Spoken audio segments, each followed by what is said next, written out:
நேயர்கள் அனைவருக்கும் வணக்கம். இன்னைக்கு நம்ம பார்க்க போறது யாருன்னு பாத்தீங்கன்னா, அம்மா, அக்கா, தங்கச்சி. அழகராஜன் ஒரு கெட்டிக்காரரு, பெண்ட் எடுக்கிறதுல வீல் நிமித்துறதுல ஒரு வல்லவரு, அவர் ஒரு நல்லவரு, இப்படி எல்லாம் போய் சொல்லணும். டேய், நான் ஒரு சிற்பி மாதிரிடா, எப்படி செதுக்கிறேன் பாத்தியா?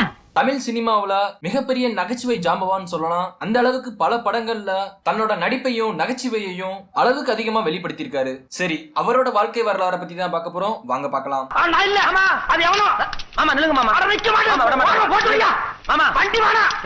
பிறப்பு மற்றும் ஆரம்ப கால வாழ்க்கை. திரு கவுண்டமணி அவர்கள் தமிழ்நாட்டில் உள்ள கோயம்புத்தூர் மாவட்டத்தில் பொள்ளாச்சியில் இருந்து திருமூர்த்தி மலைக்கு செல்லும் வழியில் இருக்கும் வல்லக்குண்டாரம் கிராமத்தில் மே 25, 1939 ஆண்டு பிறந்தார். இவரது தந்தை பெயர் கருப்பையா மற்றும் தாய் பெயர் அன்னம்மாள் ஆகும். இவருக்கு சுப்பிரமணியன் கருப்பையா என்பதே இயற்பெயர் ஆகும். இவரது நாடக மேடை திறமையே தமிழ் திரையுலகில் கால் பதிக்க வழி செய்தது. அவர் நடித்த நாடகம் ஒன்றில் ஊர்கவுண்டர் என்ற கதாபாத்திரத்தை ஏற்று சிறப்பாக நடித்ததற்காக அவருக்கு கவுண்டமணி என்ற பெயர் வந்தது.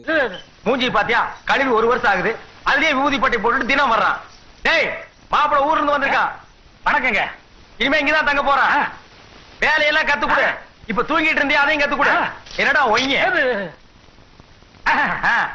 ஏமாமா, எங்க பார்த்தாலும் மிளகாயும் புண்ணாக்கமா வச்சிருக்கீங்களே, இந்த முந்திரி பருப்பு கிறிஸ்மஸ் பருப்பு இல்லையா? கிறிஸ்மஸ் எல்லாம் வியாபாரம் பண்றது இல்லப்பா, வருஷத்துக்கு ஒருக்கா கொண்டாடுறது. இருக்குங்க, உள்ள டப்பா டப்பாவா இருக்கு. ஐயோ, உங்ககிட்ட எல்லாம் ரகசியமே பேச முடியல. மம்புட்டி மாதிரி வச்சுட்டு பொத்துறீங்களே. ஒரு ராத்திரி சோத்திலே என் குடும்பத்தையே கொலை பட்டினி போட்டவன். இவனை விட்ட கடையவே காலி பண்ணிடுவான். திங்கிற செக்ஷனையே இவங்கிட்ட காட்டாத.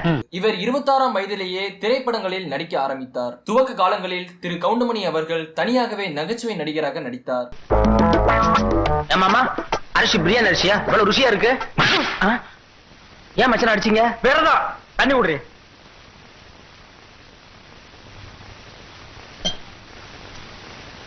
அத்தை சுட்ட வடை. அடடா, என்ன பிரமாதம் தெரியுமா? அத்தை ஏன் அடிச்சீங்க? இது வேண்டதில்லை, தண்ணி குடுறே.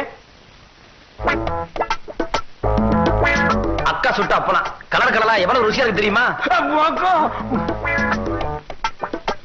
பின்னர் செந்திலுடன் இணைந்து நகைச்சுவை காட்சிகளை அமைத்த பின்னர் இருவரும் பெரும் வெற்றி கண்டனர். இவர்கள் இருவரும் சேர்ந்தால் போதும், நகைச்சுவைக்கு பஞ்சமே இருக்காது. இவர்கள் இருவரும் 2 தலைமுறை ரசிகர்களை சிரிக்க வைத்திருக்கிறார்கள். அவர்களது பேச்சும் உரையாடல்களும் மக்கள் நகைச்சுவை கரகாட்டக்காரன் படத்தில் வெளிவந்த வாழைப்பழம் நகைச்சுவை மக்களிடையே மிகவும் பிரபலமடைந்தது. என்ன பழத்தை சாதாரணமா சொல்லிட்டேன், பழம் தாண்டி பெரிய விஷயம். ஒரு பழத்தால பரமசிவம் குடும்பம் 2ஆ பிரிஞ்சு ஒண்ணு பழனிக்கு போயிருச்சு. அது மாம்பழம், இது வாழைப்பழம். ஆனா பிரச்சனை எல்லாம் ஒண்ணுதான். விடுங்க, நீங்க விடுங்க. ஏய், பாருங்க, நான் உங்ககிட்ட என்ன சொன்னேன்? பழம் வாங்கி சொன்னீங்க. எத்தனை? 2. நான் எவ்வளவு கொடுத்தேன்? 1 ரூபா கொடுத்தீங்க. 1 ரூபாய்க்கு எத்தனை பழம்? 2 பழம். கடைக்காரர்கிட்ட போய் கேட்டியா? கேட்டனே. கடைக்காரன் கொடுத்தானா? கொடுத்தான். எத்தனை கொடுத்தான்? 2 பழம் கொடுத்தான். ஒண்ணு இந்த இருக்கு, இன்னொன்னு எங்க? இன்னொன்னு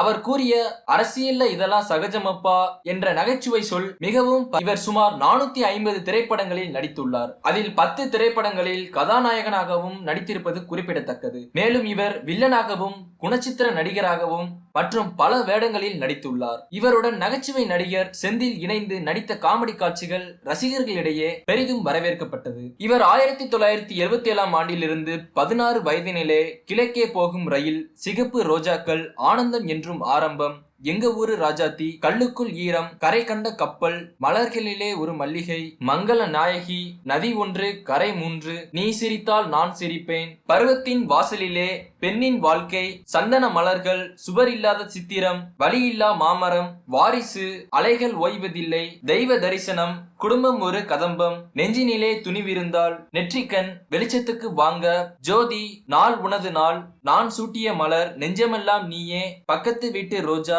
பயணங்கள் முடிவதில்லை, உயிர் உள்ளவரை உஷா, அடுத்த வாரிசு, ஆனந்த ராகம், இமைகள், இமை, காதல் ஓவியம், மலையூர் மம்மட்டியான், நெஞ்சங்கள், தென்றல் தொடாத மலர்கள், வசந்த அழைப்புகள், ஆனந்த கும்மி, கொம்பேரி மூக்கன், நான் பாடும் பாடல், நேரம் நல்ல நேரம், நிலவு சுடுவதில்லை, பொண்ணு பிடிச்சிருக்கு, பிரியமுடன் பிரபு, ராகங்கள் மறுவதில்லை, தம்பதிகள், தூங்காதே தம்பி தூங்காதே, வைதேகி காத்திருந்தால், அமுத கானம், அன்பின் முகவரி, ஆஷா, ஜப்பாலில் கல்யாணராமன், கன்னி ராசி, கரையை தொடாத அலைகள், மகனே மகனே, மண்ணுக்கேத்த பொண்ணு, மீண்டும் பராசக்தி, முள் இல்லாத ரோஜா, நாளே உனது நாள், நானே ராஜா நானே மந்திரி, பகல் பகல் நிலவு போன்ற 450 படங்களில் தனது நடிப்பை வெவ்வேறு விதமாக நகைச்சுவையாகவும் ஒரு நடிகரால் நடித்து காட்ட முடியாததையும் தன் செய்கையால் மிக எளிதாக வெளிப்படுத்த திறன் கொண்டவர் திரு கவுண்டமணி அவர்கள். 2 தலைமுறை முடிந்தும் இந்த தலைமுறையும் கவுண்டமணி செந்தில் நகைச்சுவை காமெடிகள் நீங்கா இடம் பிடித்திருப்பது குறிப்பிடத்தக்கது. இது யாருக்கு தெரியாது பாரு, பெரிய இன்ஜினியர் வேற 7 வருஷம் உட்கார்ந்து படிக்கணும். இனிமே மெக்கானிக் ஷாப்புக்கு வந்த நான் கட்டிங் பிளேயர் வச்சு ஒவ்வொரு பல்ல வெடுக்கு வெடுக்குன்னு பிடிச்சி வெளியே அடிச்சிருவேன்.